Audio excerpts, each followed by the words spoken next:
One of the issues that we need to talk about is the ongoing use of discriminatory street checks that are stopping people based on the color of their skin.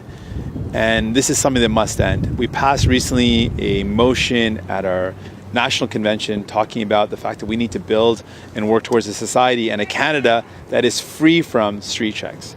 People should not be stopped by the police simply because of the color of their skin. That should not happen in our country. I can share a personal story where as a kid growing up, I was stopped multiple times throughout my life, even as a law student.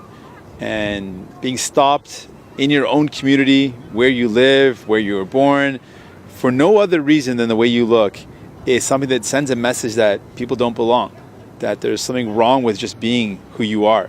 There's something wrong with your identity.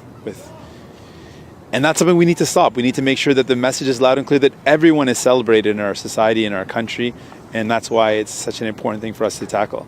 We also know that there is disproportionate representation in terms of incarceration because of color of skin. In addition to ending street checks, which is one of the first steps we need to take, we also look at the recent justice bill that the government tabled. In that bill, this was an opportunity to tackle the Harper-era Republican-style mandatory minimums, to repeal them and to end them.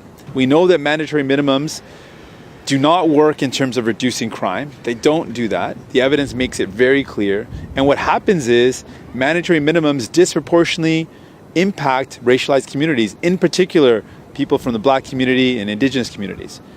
This is something that could have been addressed by the government when they introduced their justice bill, but they didn't. And this was a major loss.